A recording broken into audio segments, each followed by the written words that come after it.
Salam sejahtera, terima kasih karena bersama dengan saya di Nazilin Unity Channel. Selepas kekalahan memalukan PAS dan Perikatan Nasional dalam PRK Air Kuning, akhirnya pilihan raya kecil Air Kuning telah menghentikan naratif kerajaan Tebu Katap. Netizen kata padan muka. Selepas ini, acara, keinginan, rancangan, maupun niat nak mahu tebuk atap sekali lagi, semuanya boleh kata tinggal mimpi di siang hari. Tak ada lagi jalan lain nak mereka lakukan tebuk atap. Satu-satunya cara untuk mereka nak tebuk atap ialah pergi pujuk UMNO sehabis baik dan mungkin. Untuk Barisan Nasional masuk semula dalam Pakatan Perikatan Nasional. Kalau itu berlaku, itu pun belum lagi tentu mereka jadi kerajaan kerana yang juga akan ditentukan oleh sokongan daripada GPS dan GRS. GPS dan GRS telah pun menyatakan bahawa mereka akan menyokong kerajaan Anwar Ibrahim sehingga habis penggal ini. Selain itu, Titah Ketua Duli Yang Maha Mulia di Pertuan Agong sudah mengingatkan ketika kali pertama Baginda bertitah, Baginda kata, cukuplah berpolitik, tunggulah pilihan raya. Pada PRU 16 baru nak berpolitik kalau nak berpolitik. Jangan dulu berpolitik sekarang, titah Baginda. Kalau nak berpolitik juga, tunggu pilihan raya, kata Baginda. Jadi, dijangkakan UMNO Barisan Nasional tidak akan sama sekali melayan pelawaan dan juga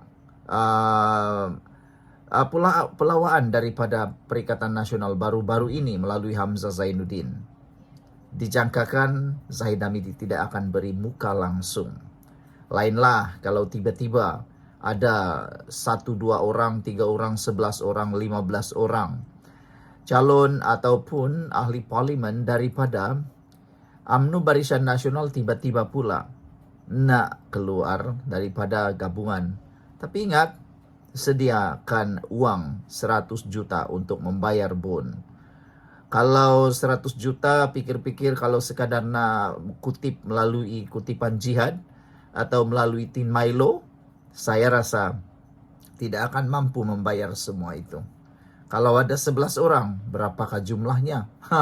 Jadi saudara, saya rasa mustahil untuk mereka keluar daripada UMNO untuk menyokong Perikatan Nasional. Kemenangan UMNO BN di dalam PRK Air Kuning telah memberikan pengajaran kepada Perikatan Nasional untuk menghentikan naratif kerajaan Tebu Katap yang sering kali diperkatakan oleh pembangkang di peringkat pusat tersebut. Kemenangan besar 3 kali berturut-turut UMNO di Nenggiri, Mahkota dan Air Kuning adalah signal kuat kepada Perikatan Nasional. Jangan bermimpi mahu menubuh kerajaan Tebu Katap, kata ahli majlis tertinggi UMNO dalam satu hantaran di Facebook. Puan turut menasihatkan Pakatan Lawan tersebut agar menunggu pilihan raya umum ke-16 atau pilihan raya negeri Sabah sebelum mula bermimpi sekali lagi.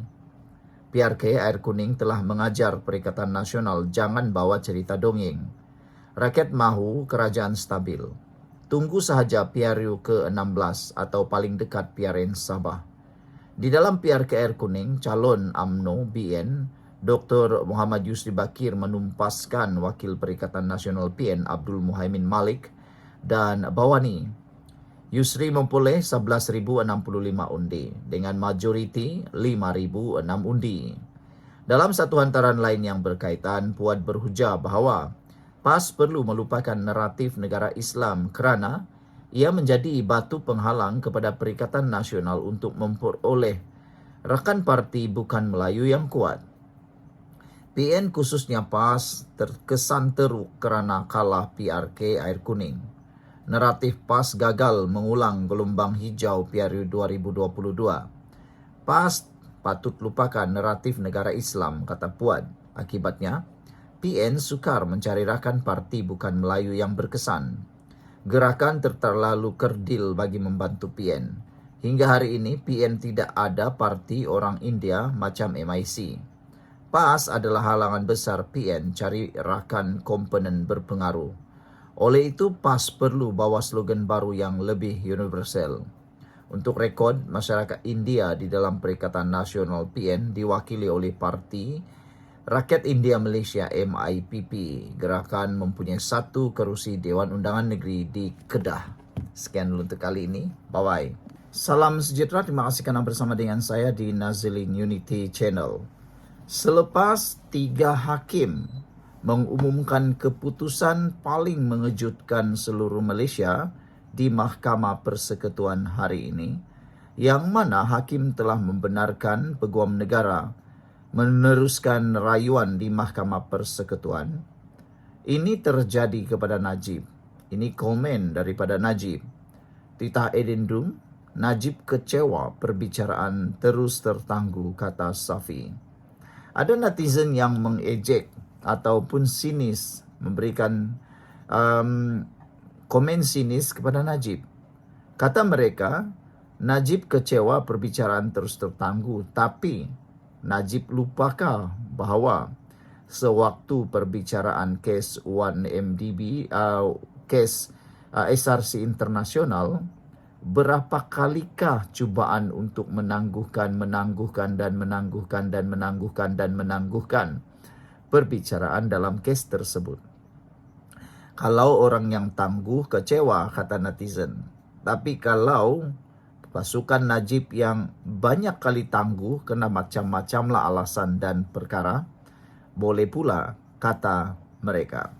Kalau anda masih ingat dalam perbicaraan SRC internasional sebelum Najib dijatuhi hukuman penjara dan juga hukuman denda, beberapa kali Najib dan pasukan peguamnya membuat permohonan penangguhan atas pelbagai alasan. Macam-macam alasan, termasuklah tukar peguam lah, tukar hakim lah, jemput inilah, itulah, macam-macam lah kan. Tapi kali ini giliran Najib pula terkena apabila perbicaraan terus tertangguh. Bekas Perdana Menteri Najib Abdul Razak kecewa dengan penangguhan pendengaran berhubung dakwaannya tentang kewujudan dokumen tambahan yang membenarkannya menghabiskan hukuman penjara di bawah tahanan rumah.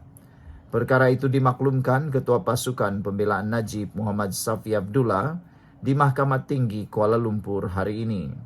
Najib kecewa dalam erti kata bahawa ini akan melambatkan lagi proses mahkamah. Sebab ia dah setahun 4 bulan, kata Peguam Najib. Kita pun dah tahu amat jelas bahawa yang di Pertuan Agong yang ke-16 iaitu Sultan Pahang telah pun menjelaskan memang ada edendum yang membolehkan Najib menjalani hukuman penjara di rumah, katanya kepada pemberita. Tapi selama ini orang selalu cakap semuanya bergantung pada proses mahkamah. Mahkamah Persekutuan hari ini membenarkan permohonan Peguam Negara AG untuk merayu berkaitan kewujudan dokumen tambahan dalam kes tersebut. Panel 3 hakim diketuai Hakim Besar Malaya Hasna Mohamed Hasim dalam keputusan sebulat suara berkata, persoalan-persoalan yang dikemukakan oleh AG memenuhi syarat ambang untuk kebenaran diberikan mengikut Seksyen 96 Akta Mahkamah Kehakiman 1964. Mahkamah Persekutuan kemudian menetapkan pendengaran rayuan AG selama 2 hari bermula 1 Julai ini nanti. Panel hakim yang lain adalah 2 hakim Mahkamah Persekutuan, Zabaria Muhammad Yusuf dan Hanifah Farikula. AG memfailkan permohonan itu bagi merayu keputusan Mahkamah Rayuan yang sebelum ini memutuskan agar kes tersebut dikembalikan ke Mahkamah Tinggi untuk didengar berdasarkan merit. Sementara itu, Safi berkata dia dan Najib masih tidak faham dengan tindakan kerajaan berdolak-dalik dalam isu titah edendum. Kita juga tahu Perdana Menteri Anwar Ibrahim sendiri dengan tegas sekali dalam dua ucapannya telah mengatakan bahawa edendum tambahan ada tetapi bukan di tangannya sekarang tapi ada di dalam tangan orang lain. Kalau ada edendum, saya dan anak guam saya tak faham kenapa ada dolak-dalik. Isunya ada atau tidak, sama ada ia sah atau tidak, itu isu lain, kata beliau. Kenapa tak bagi addendum itu ke bicara di mahkamah? Kenapa sorok dakwanya lagi? Saudara, beberapa komen daripada netizen berkait isu ini. Kata mereka, teruskanlah usaha itu dan Najib juga harus menerima kenyataan bahwa kes juga boleh tertangguh-tangguh seperti mana yang pernah pasukan Najib lakukan. Sekian dulu untuk kali ini. Jangan lupa tinggalkan komen Anda.